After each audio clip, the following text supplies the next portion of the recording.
Good evening, and welcome to the Choir Directors Academy. I am your host, your teacher, your instructor, Angela Elaine. Thank you all so much for joining me on tonight.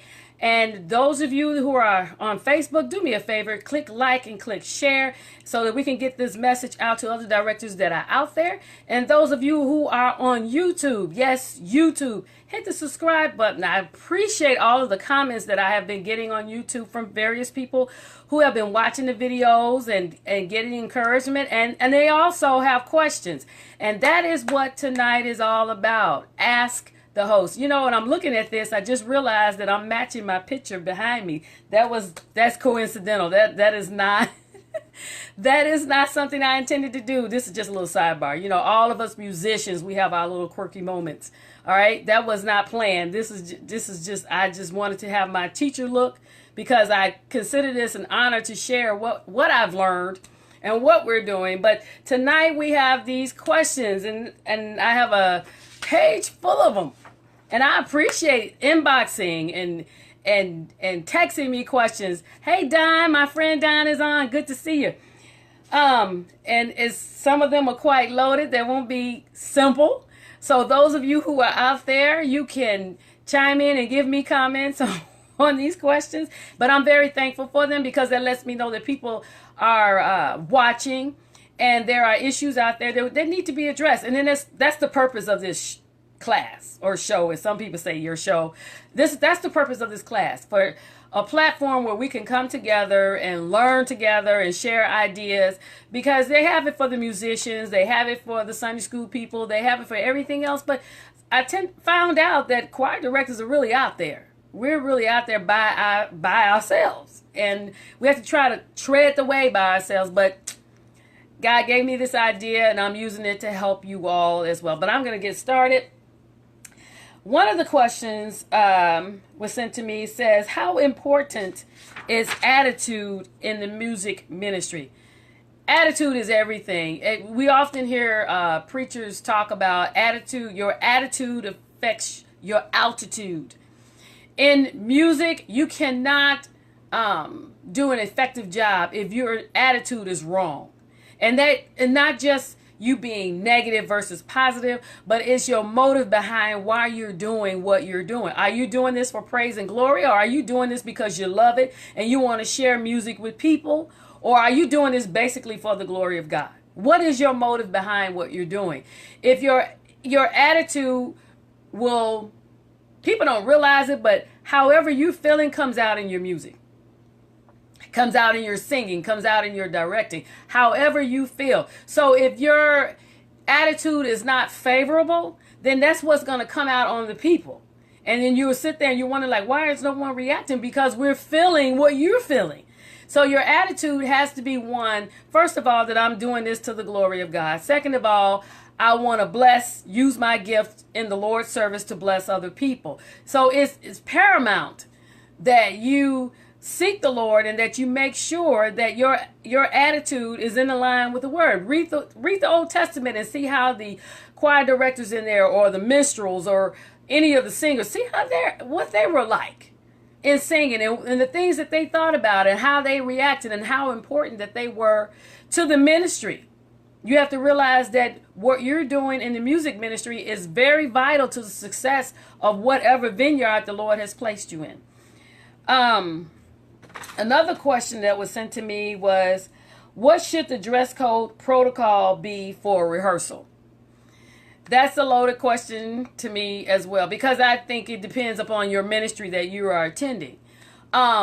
If you're this is my personal opinion, and any of you that are out there, you can chime in as to what you do at your church.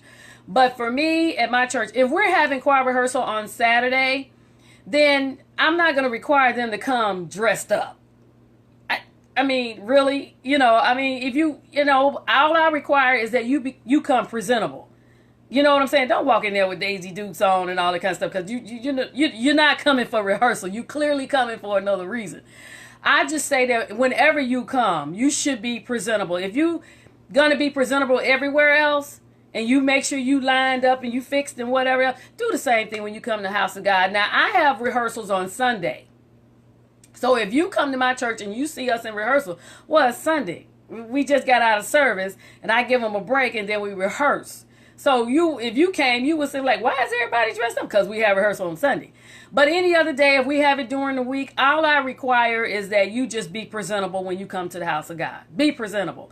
Now, other ministries, they go differently or whatever, but in that case, I would just say be respectful. That's the protocol, I would say. And that goes across the board. There's no harm in being respectful when you come. Shout out to Lisa Long and Mother Charlie Harris watching. Good to see you. And Don, I chimed in on Don earlier. This one, another question that I got, and this one may take a little minute. It was saying, blessings to you. The subject that they wanted me to speak on was taking in new members. And they were saying the past choir president would take in members who came in the church, just gotten saved, and they would sing for maybe a month, and then some would be gone. Then we would go visit another church and then there they are. I'm reading it verbatim, okay? When I became the minister of music, I changed some things after talking with the pastor. I set in order that one would have to sit in so many rehearsals before joining, and you really need to be sure that the choir was for you. And I needed to be sure as well. What are your thoughts on this? I totally agree with that. First of all, the choir is not for everybody. And not much yet. I just got started. I just got started on the second choice. This is Hatcher Roy. That's my friend. In regards to taking in new members of the choir and the protocols, I totally agree with that. The choir is not for everyone. Let's just set that out right there. The choir is not for everybody. It looks good. It looks fun. And they always see us, like they always hear pastors and first ladies say, doing the ministry all during the year is trouble.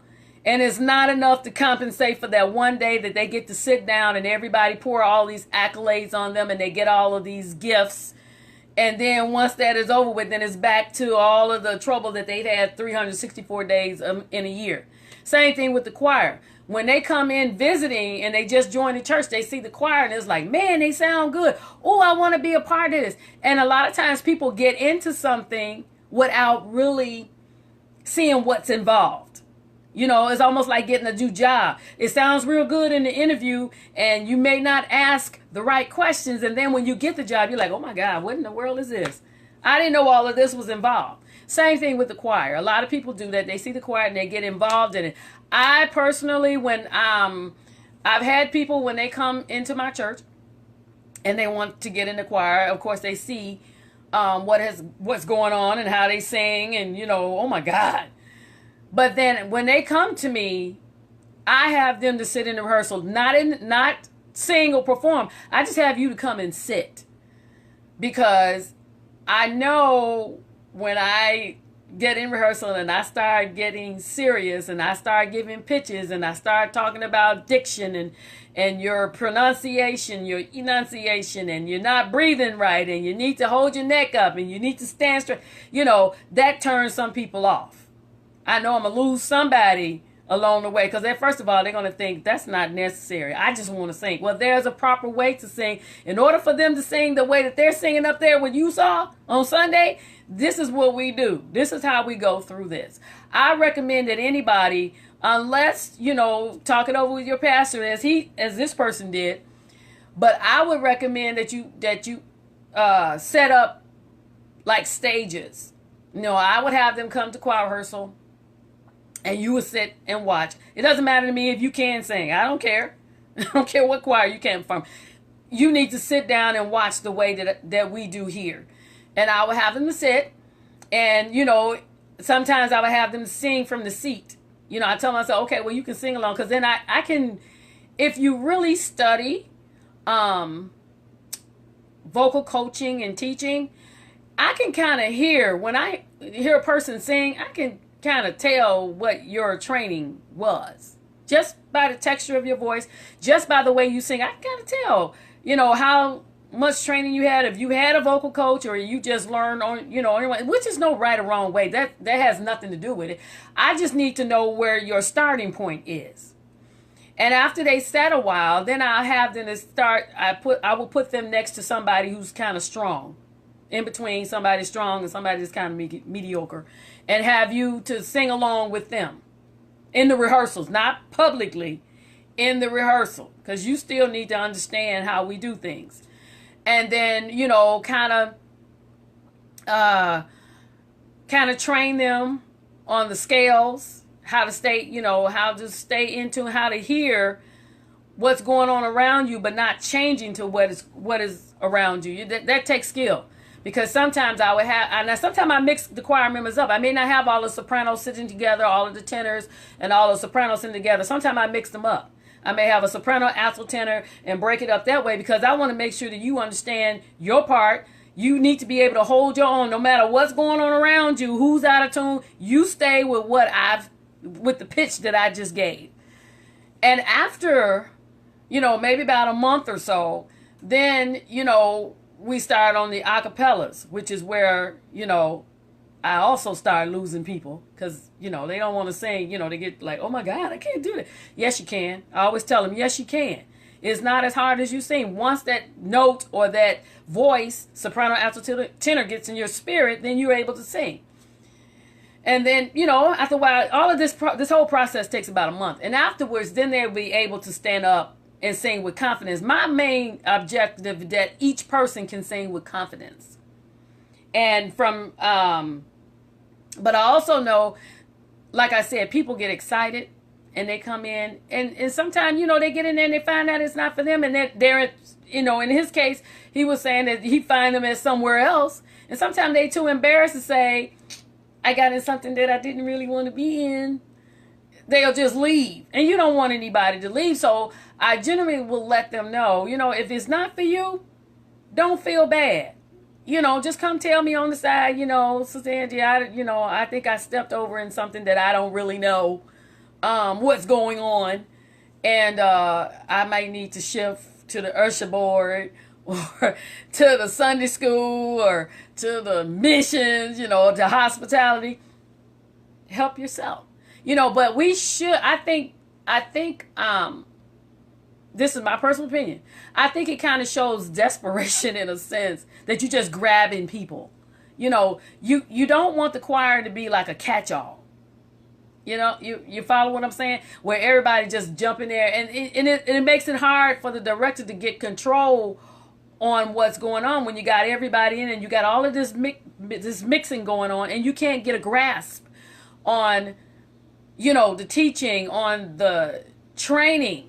You have to train people, not just stick them up there and let's run with it. Because if you don't take the time to train, just like they do on a job, they call it immersion now, or onboarding, where they have to train. We have to do the same thing with the choir. Even if you only have a little small group and you got a lot of people that want to join, you still need to take the time to get them on board and work with them.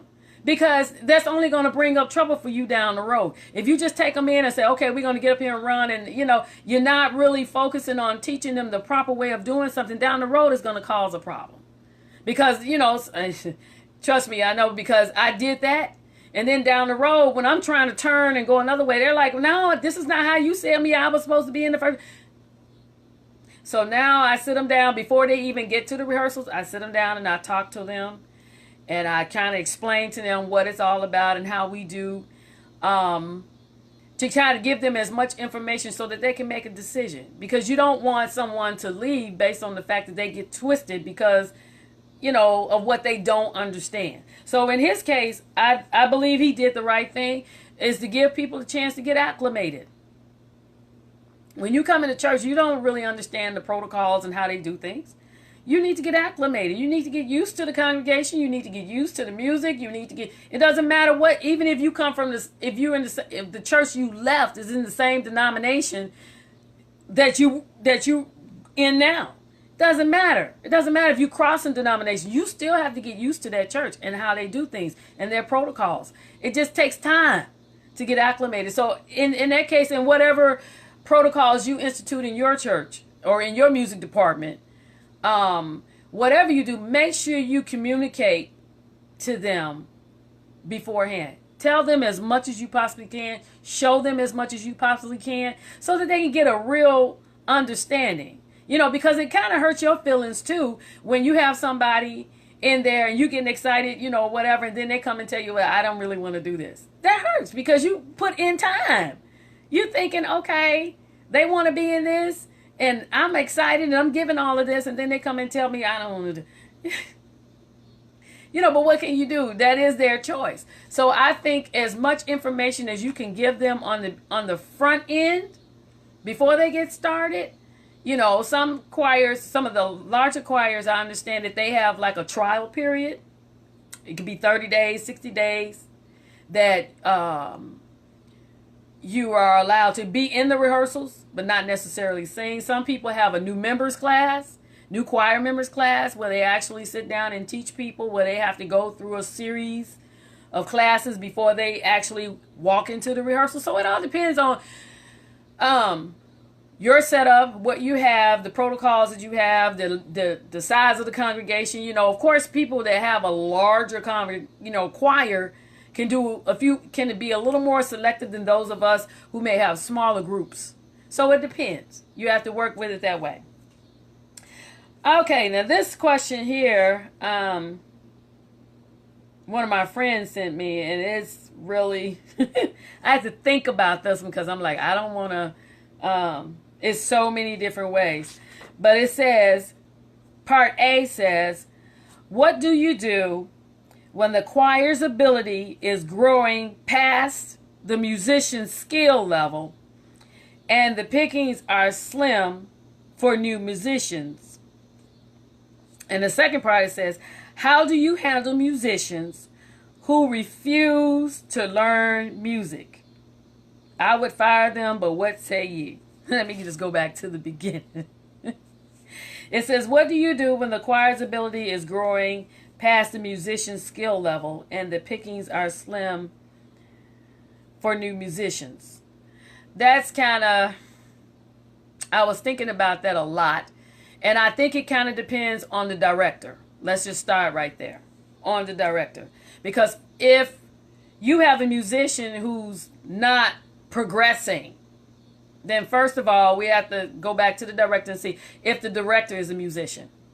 Okay? And that's one of the things that is not totally necessary, because there are some people who just have a gift. They have perfect pitch. They don't play an instrument, but they have perfect pitch. They can just, they can just teach parts and keep going. I heard there's a, I can't remember his name right now, but he had a choir and he did not play an instrument, but his choir was just on point.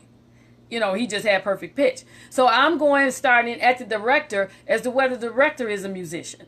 Because a lot of times if you are teaching the choir and you are not a musician, sometimes that'll give them, embolden them to do, to be a little stiff neck, as they say, or not to progress. I myself, I'm a musician.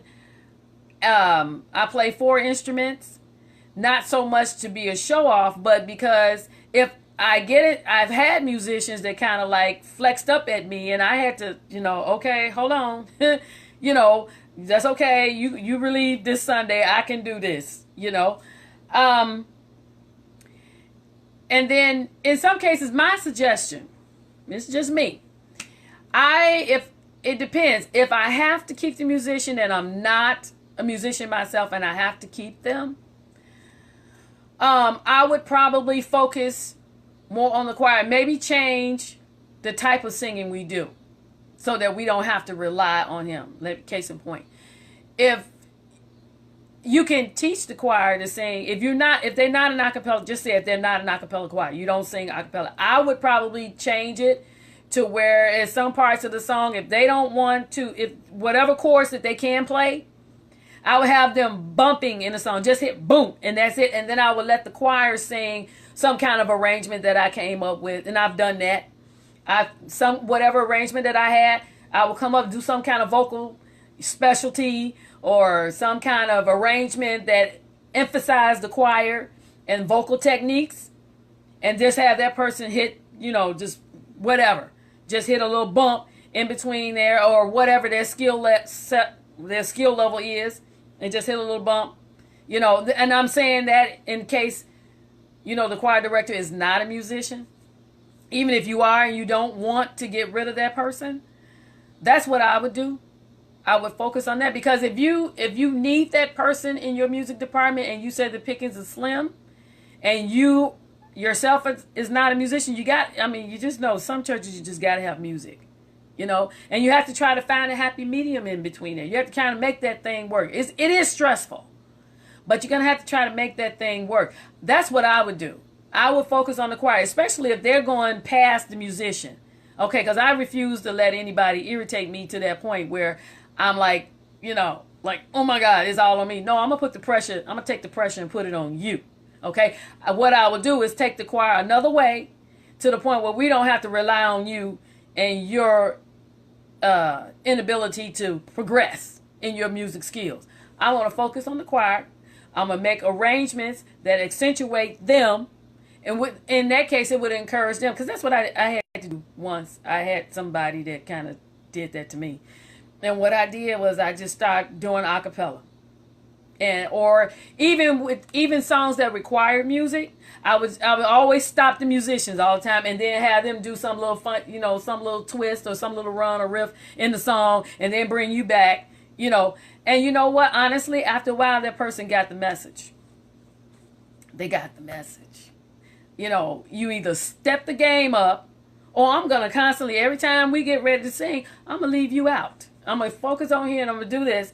And what that did was encourage the choir to keep working and to keep striving and enjoy. And it gave them an enjoyment, because then, sometimes if you sing the song exactly the way the record is, the choir get kind of tired anyway. It's like, well, why don't we do anything? So then that's what I did. Even if the song required music, I started adding, flattening the thirds or raising the fourths and augmenting the fifths. I started doing things in the song. And then what that did was make the person like, you keep cutting me off. No, because you're not willing to raise yourself up. So I got to do something. You're in the middle. You got to do something. You don't want to lose the good because somebody else doesn't want to step up. That's what I would do. And honestly, sometimes being a choir director, we are also almost like part-time psychologists, because you have to really sit back and assess the situation as to what's going on, and then try to come up with a solution, because you want things to work well. And sometimes you have to take a risk and do some things and change some things subliminally or openly, to make people, let them understand, what, we're going to do this anyway. If you don't want to get on board and do what's necessary, there's a will, there's a way. We're going another way, because we are not going to sit here and be frustrated and upset because you refuse to do what's necessary. And I really have a problem with it if it's a person that's getting compensated, because all of us do not get compensated for what we do. So if I have a person that I am paying, it's just like a job. If I'm paying you to do a job, I'm expecting you to do what I'm asking you to do, whether I can play or not. That's the other side of that. I'm expecting you to do it, and I will talk to you and try to give you some encouragement, But if it, and then another slight of that is if you hired the person versus if that person was already in the role when you came in the door. Now, if that was somebody that, your pastor hired or the previous director hired, then you may have some more issues to deal with, especially if they're under contract. And as he made in this comment, the pickings are slim.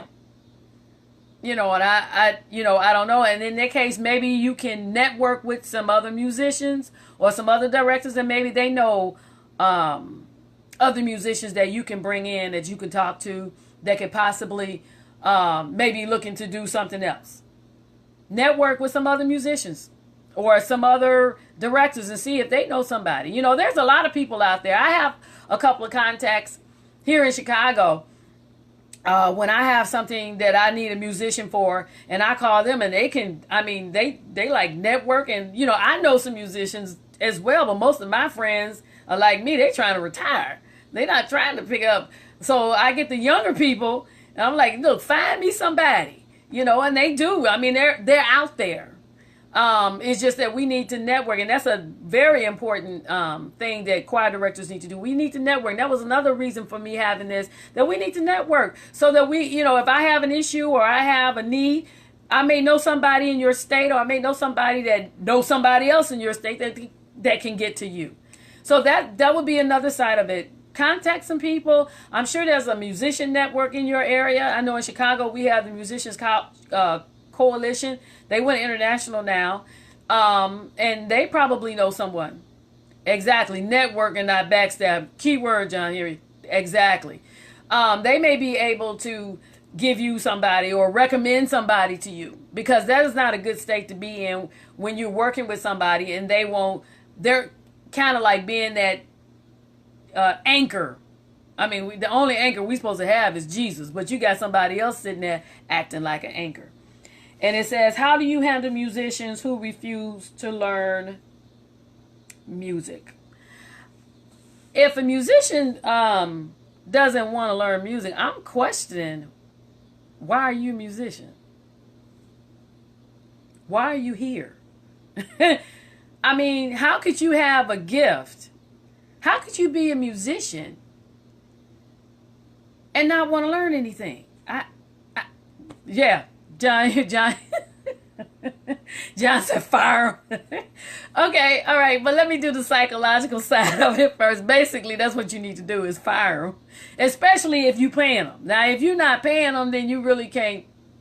You can, but you really can't fire them. You know, you're not paying them. But if you're paying them, you know what? Unless it's to somebody that you've known for years, I generally try to give people the benefit of the doubt. I do. I try to okay, let me try to work with you a little minute and see, you know, what's the issue? You know, why won't you learn? Why? Is it that you can't read notes? Is it because, you know, is it just that you lazy? Or you know, I mean, what is the reason? And again, you know, I'm approaching this from what I'm saying now, I'm approaching it from the side that this person was already in the role before you got there. You know, before I excommunicate you, what is the reason? Is it just that you don't want to? Because honestly, today, let's just keep it real. There is no excuse for a musician's skill level not being where it should be. You got YouTube. You got so many musicians. Even if the people around you do not want to show you anything, you can go on YouTube and they will show you step by step how to play this. And even a lot of people out there, they have what they call a music master's class that'll take you from the very beginning to the very end. As a matter of fact, I have a friend, Larry Jones. He has Miralex Music. They have a master's class taught by professional musicians that take you from the beginning all the way to the end. I'll type the name at the end of this, so that you can contact him if you have a musician that needs to hone their skill. But that's what I'm saying. I mean, I would want to try to find out why before I kick you out the door. I know everybody's saying fire. Eventually that's what I would do, but I would try to give you the benefit of the doubt. Maybe it's a reason you don't know how to read music. You're afraid or whatever. And I always tell people, never take a job that you can't do. You know, if you're nervous or shaky about it, then let it go. Don't overinflate your resume, because eventually they're going to find out what you can do, whether you're qualified or not. John Henry says there should be an organized evaluation system for musicians and directors. Give them a timeline and point it. Boom, there it is right there. An organized evaluation system for musicians and directors, because this is not directing. That's the end result. You know, and that's kind of a pet peeve of mine, because that's what everybody assumes directing is. You just doing this. And basically, you just directing traffic. You know, you're like an air traffic, you know, you're the guy on the field. You just I mean, all you're doing is telling people where to go, and that's a, oh my God, I don't want to get into something else, but to see people direct a choir, you know, going through all of this, and I'm sitting there and listening to the choir, and the musicians in one key, the singers in another key, and the director just, you know, sweating and, you know, whatever, and you sitting there going, oh my God, that is a, you know, really? You know, and you're not correcting the people. I personally, I'm not afraid to correct at all. Even musicians, when I was playing for a church a couple of weeks ago, and I was playing the organ and we were singing a song, and I mean, I went from what's in the Nashville system, 1 3 and then after a while I just had to call out the notes: C, D, F sharp, G, A flat, you know, because I'm just like, oh my God, can we be really? I mean, you know, because he was hitting all the wrong notes. I'm like, wait a minute, hold on. So I'm like trying to watch. I had my assistant directing, and I'm playing the organ. I'm like, whoa, hold on. I had to call out the notes. You know, I mean, I'm not afraid to call out. Some people are afraid to call out, but there, you know, you really have to have an organized way of doing things, and that is key for musicians and directors. Anybody, you know, I just can't let everybody. My assistant, honestly, plays music as well.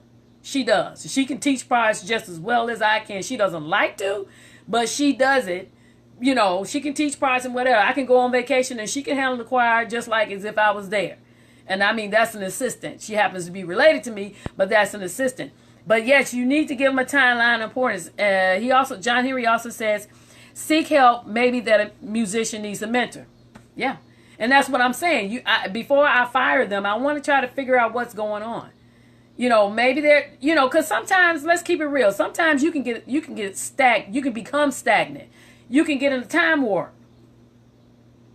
It's so easy. And I find that with myself. And that's why a lot of times I go around and visit other churches and musicals and things. Not so much that I need to learn how to play or sing or whatever. But, you know, you can hear the same musicians or your music so much that you become stagnant. That's another thing. Sometimes you can get in a time warp and get stagnant, and you don't even realize that you stuck. You can just keep doing the same thing over and over, and you lose motivation. And that's why sometimes it's important to just get out and hear other people and be around other folks, because you can, even as a choir director, you get to the point you're singing the same songs every 10 weeks. And everybody's just sitting there like, what in the world is this? You don't even have to have choir rehearsal anymore because you're singing the same thing over and over. You can become stagnant. And that's not a good thing. So that's why I was saying that I would want to talk to the person and try to figure out what's going on. If they need a mentor, I find one of my musician friends to kind of work with you and help you out. You follow? You know? He also said, do a great screening of a person before hiring them. Exactly. And this is somebody, if you're going to bring them in yourself, you don't have a musician and you bringing them in, do a great screening of a person before hiring them. Do they have a good ear? I guess that's what you're saying. Maybe they can read, and maybe they don't. Make sure you ask for what you really need in a musician. That's true. Because sometimes we can be in a hurry, and we can say, oh, I just need somebody for Sunday. I just need somebody for Sunday. I need somebody, you know. And when other people ask me to help them find a musician, that's what I said. What are you looking for? Are you a praise and worship church? Or are you a traditional church? Or are you in between? You know, is your pastor a hooper? Or is he a talker?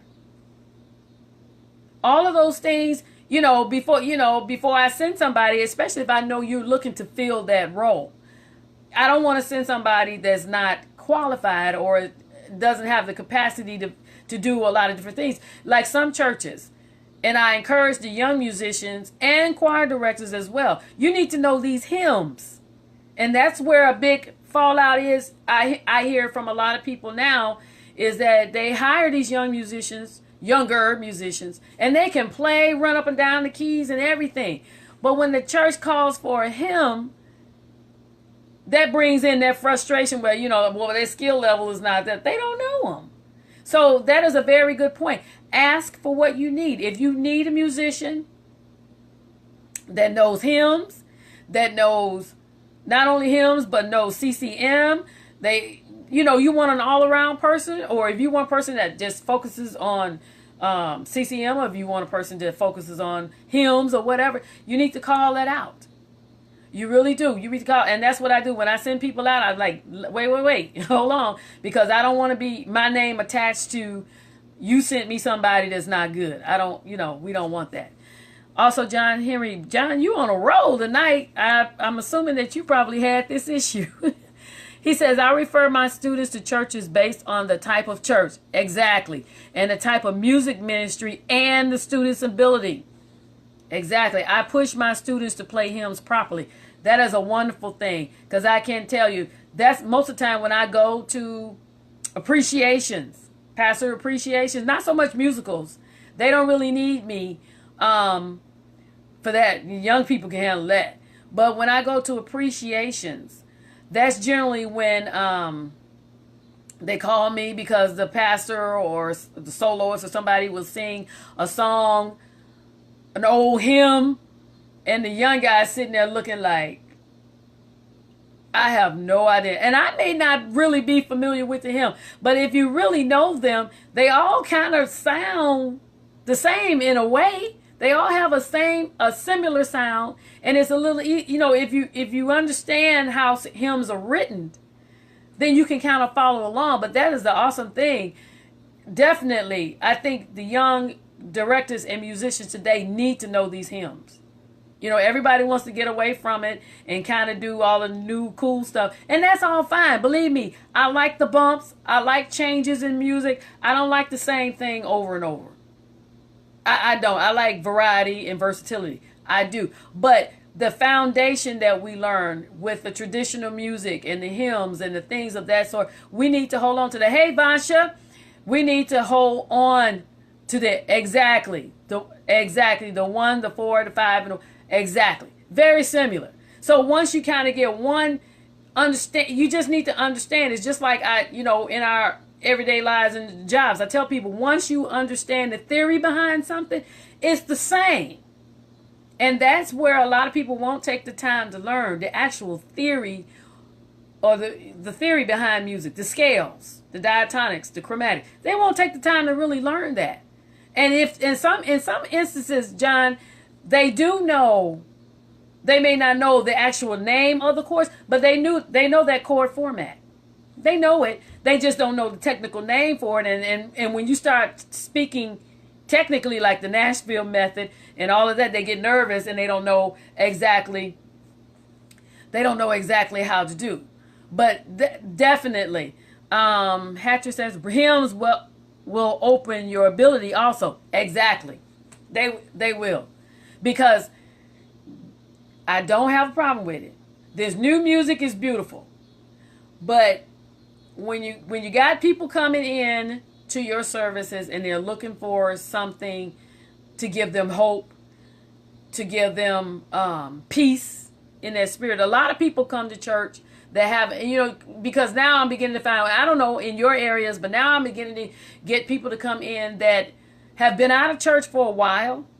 So when they come in, they're looking for that familiarity, and that's what the hymns do. A lot of them, they grew up in church listening to hymns, and they've been out for a while, and then they come back, and it's like, where are the hymns? And so that's a good thing for, as John Henry said, he was teaching them, hey, that's my friend, Vansha Brown.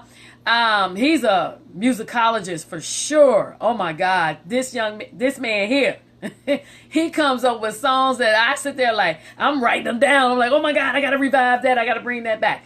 But anyway, those hymns are what the people are familiar with, and that they minister to the soul of people. So you have to, in regards to this question about musicians who refuse to learn music, basically, after speaking with them, I would say speak with them and give them a chance.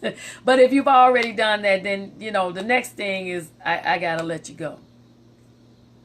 You hate to do that, but I mean, we need to progress. We need people. You need people in your music department that work with you that are progressive in their thinking. They don't forget the past, but they move forward. You understand what I'm saying? They're not just, stagnant people can just weigh down any ministry. It doesn't have to just be music. It could be the nurses board. It could be the usher board. It could be any department.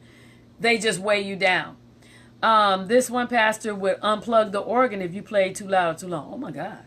Are you serious? Are you serious? Had to stop it. Are you serious? The pastor would unplug the organ if you played too loud or too long or too wrong. I ain't never heard of that one.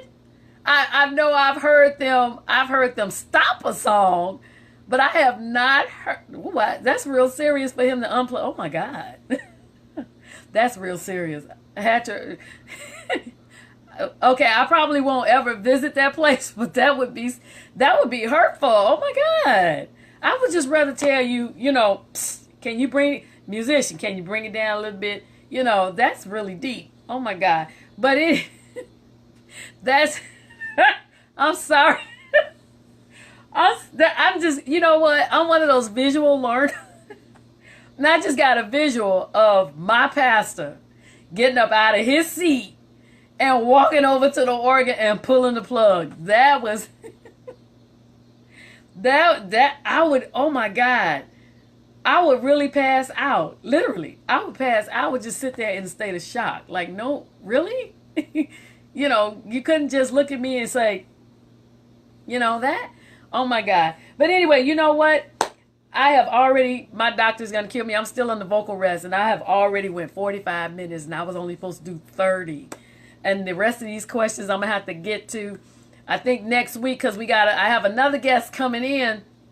I have another guest coming in. I think I have 2 coming in for August. So yeah, August is the heavy month. But I appreciate each of you. Hatcher Roy, you know what? Why you even put that? Because that's going to be running in my mind all night. A visual of this man walking up, the pastor walking up, pulling the plug. You know what? That's just wrong. You're just wrong. That's just wrong. But anyway, like and share this video. Those of you on YouTube, please subscribe to this channel. And any other questions that you have, put in my Hatcher. I'm going to get you for that. Because now I'm going to be thinking about that from now on. Any other questions that you have, you can inbox me. You can post them on here. I will post the name of the gentleman that has the online music class for those of you who are in that predicament, who musicians need a little boost, help. Maybe they need education. I don't know. Talk to them and find out. If they need education, then I will put his name down in the comments. And on YouTube, I will put his name across the screen, so that you will be able to see it, and then you can contact him if you need additional help. You know what? You brothers is really getting on my nerve. Thank you, Mother Harris. That's my play mama, Mother Charlie Harris. Yes, thank you so very much. John Henry, this is my last time because I don't know if you're getting ready to start as well. He says, one time we had a drummer who would not get softer when told to. The person played louder. Needless to say, we had to have a meeting. Ooh, yeah. That's not pretty. That's not pretty. Sometimes, and my last point, but it's hard to find a drummer that stays in pocket. That is so hard. I don't know. You know what? I'm one of those, and I got to end this because, I hope she don't sign on Facebook and see this. But I'm one of those directors and musicians. I give everybody a showtime. I don't care if you're the drummer. I even get a tambourine player showtime. I don't have a problem with it. But I cannot stand when a drummer cannot stay in pocket. Why you gotta be loud? Why you gotta be, I play the drums as well. That was my first instrument. And when I play the organ, you can tell that I was a drummer, that my first instrument was actually drums, because I'm a driver. My cousins tell me all the time, they say, girl, you're a driver, you run too much. But I want to make sure that I keep the beat. But you know what? I do the same thing the guys do. I roll, but I don't have to be pow, pow, pow. You don't have to do that. Just stay, it's just, I don't know. You know what? I don't even want to get started there. Bunch of what you got to say. You said stagnation is definitely not a good thing. No, it is not. I can't stand it. You need a blend for sure, as you noted.